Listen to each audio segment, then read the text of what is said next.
इसको इसके ससुर ने, सास ने और देवर ने इसको मारे।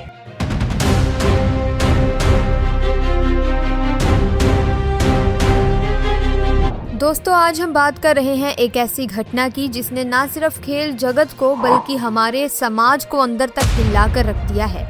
ये कहानी है अंतर्राष्ट्रीय सर्कल कबड्डी के मशहूर खिलाड़ी शीलू बलहारा और उनकी 23 साल की पत्नी मुस्कान की। 31 जुलाई 2026 का वो मनहूस दिन जिसने एक हंसते खेलते परिवार को हमेशा हमेशा के लिए उजाड़ कर रख दिया। आखिर उस दिन ऐसा क्या हुआ था? एक जवान लड़की ने इतना बड़ा कदम क्यों उठाया? आइए इस पूरे मामले को गहराई से समझते हैं। मुस्कान हरियाणा के फरमाना गांव की रहने वाली एक बहुत ही सीधी सादी लड़की थी। वहीं दूसरी तरफ शीलू बलहारा रोहतक के बहु अकबरपुर गांव के रहने वाले हैं।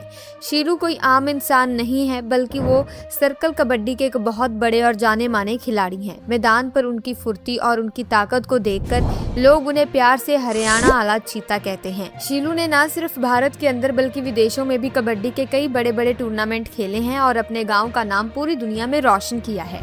शीलू का जीवन भी बहुत संघर्ष भरा रहा है। एक पुराने इंटरव्यू में उन्होंने खुद ये बात बताई थी कि उनकी मां काफी बीमार रहती थी। घर की पूरी जिम्मेदारी संभालने के लिए और अपनी बीमार मां की देखभाल के लिए ही परिवार वालों ने उनकी शादी कम उम्र में जल्दी करने का फैसला लिया था।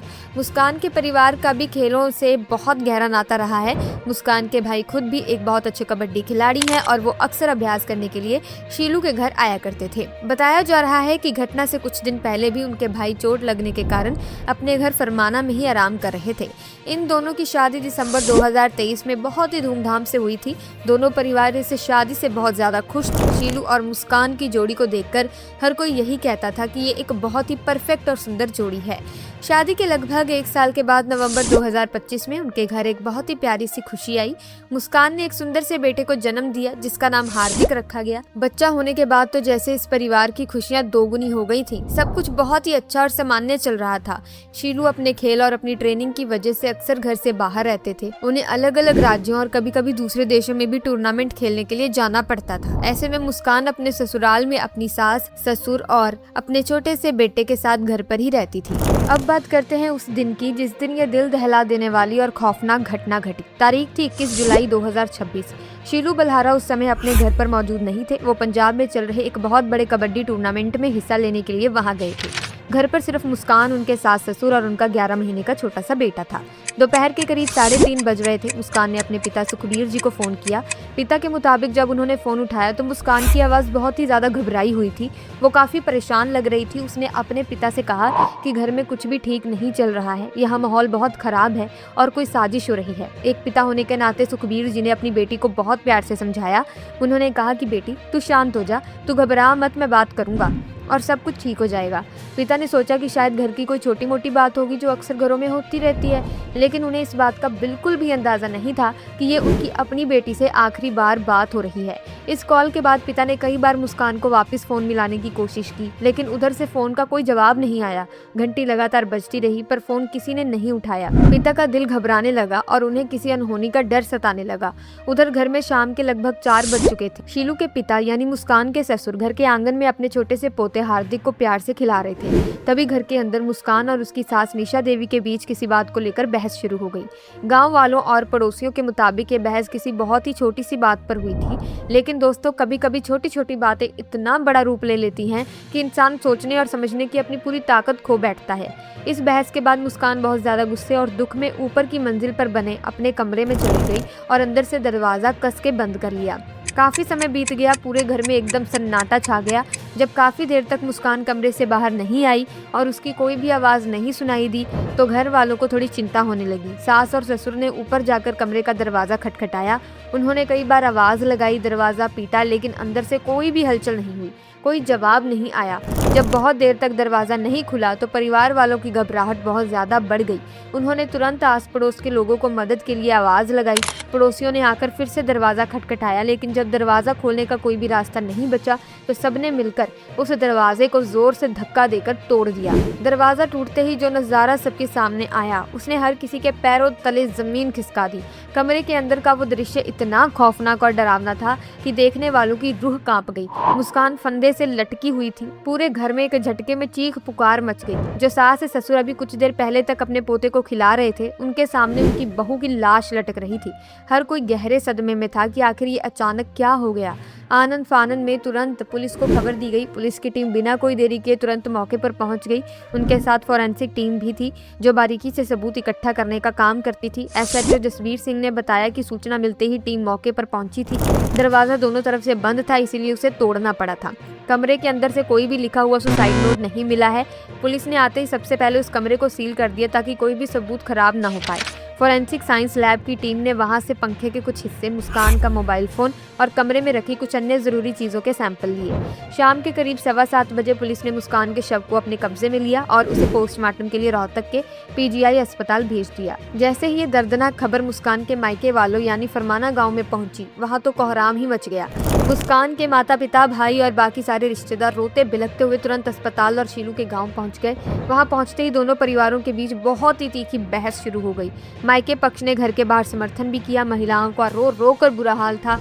मुस्कान की मां बार बार बस यही पूछ रही थी कि मेरी फूल जैसी बच्ची को आखिर क्या हो गया, उसने ऐसा क्यों किया। पुलिस ने बहुत मुश्किल से शांति बनाए रखने के लिए दोनों पक्षों से बात की और माहौल को थोड़ा शांत करवाया। मुस्कान के पिता सुखबीर जी का दुख अब बहुत बड़े गुस्से में बदल चुका था। उन्होंने उसी रात को करीब 2-3 बजे पुलिस स्टेशन जाकर एक बहुत ही सख्त शिकायत दर्ज करवाई। पिता ने आरोप लगाया कि शादी के कुछ समय बाद से ही उनकी बेटी को ससुराल में दहेज के लिए बहुत ज्यादा प्रताड़ित किया जा रहा था। उन्होंने बताया कि शीलू का परिवार उनकी बेटी पर लगातार दबाव बना रहा था और उसे मानसिक रूप से परेशान कर रहा था। पिता ने एक बहुत ही बड़ा खुलासा ये भी किया कि मौत से कुछ दिन पहले भी मुस्कान परेशान होकर अपने मायके आ गई थी, लेकिन उन्होंने उसे समझा बुझाकर वापस उसके ससुराल भेज दिया था। आज वो पिता खुद को कितना कोस रहे होंगे कि काश उन्होंने उस दिन अपनी बेटी को वापस ससुराल ना भेजा होता तो शायद आज उनकी बेटी जिंदा होती। इसके अलावा पिता ने एक और बहुत बड़ी और गंभीर बात कही। उन्होंने पुलिस को बताया कि मौत को गले लगाने से पहले मुस्कान ने अपने मोबाइल फोन से एक वीडियो भी बनाया था जिसमें उसने अपने साथ हो रहे जुल्म और प्रताड़ना के बारे में सब कुछ बताया है। उन्होंने कहा कि मुस्कान ने आखिरी फोन कॉल में भी किसी साजिश की बात कही थी। पिता की इस लिखित शिकायत के आधार पर पुलिस ने तुरंत एक्शन लिया। पुलिस ने शीलू बलहारा, उनके पिता सुरेंद्र, उनकी मां निशा और उनके भाई मनीष के खिलाफ भारतीय न्याय संहिता की धारा 80, जिसे पहले दहेज मृत्यु का कानून कहा जाता था, उसके तहत एफआईआर दर्ज कर ली। उधर पंजाब में शीलू बलहारा को जब ये खबर मिली तो उनके पैरों तले जमीन निकल गई। जो खिलाड़ी मैदान पर बड़े बड़ों को धूल चटा देता था, वो इस खबर को सुनकर पूरी तरह से टूट गया। शीलू अपना टूर्नामेंट बीच में ही छोड़कर तुरंत अपने गांव की तरफ भागे। जब वो घर पहुंचे और उन्होंने अपनी पत्नी का शव देखा तो वो फूट फूट कर रोने लगे।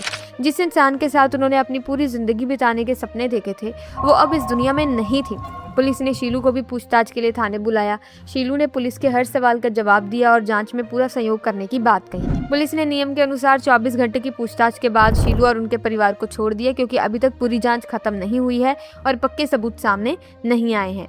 जब मुस्कान का अंतिम संस्कार किया गया तो वहाँ का माहौल इतना ज्यादा गमगीन था कि पत्थर दिल इंसान की आंखों में भी आंसू आ जाए। पूरा का पूरा गाँव बहुत बड़े शोक में डूबा हुआ था। हर तरफ सिर्फ रोने और सिसकने की आवाजें आ रही थी। शीलू बलहारा, जो हमेशा मैदान पर एक बहुत मजबूत खिलाड़ी की तरह दहाड़ते थे, वो अपने छोटे से बेटे को सीने से लगाकर फूट फूट कर रो रहे थे।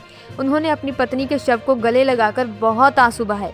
अब बात करते हैं पुलिस की जांच कहां तक पहुंची। रोहतक पुलिस इस मामले को बहुत ही ज्यादा गंभीरता से ले रही है। महम के डीएसपी तनुज शर्मा ने ये पुष्टि की है कि प्राथमिक पोस्टमार्टम रिपोर्ट में आत्महत्या का ही जिक्र है।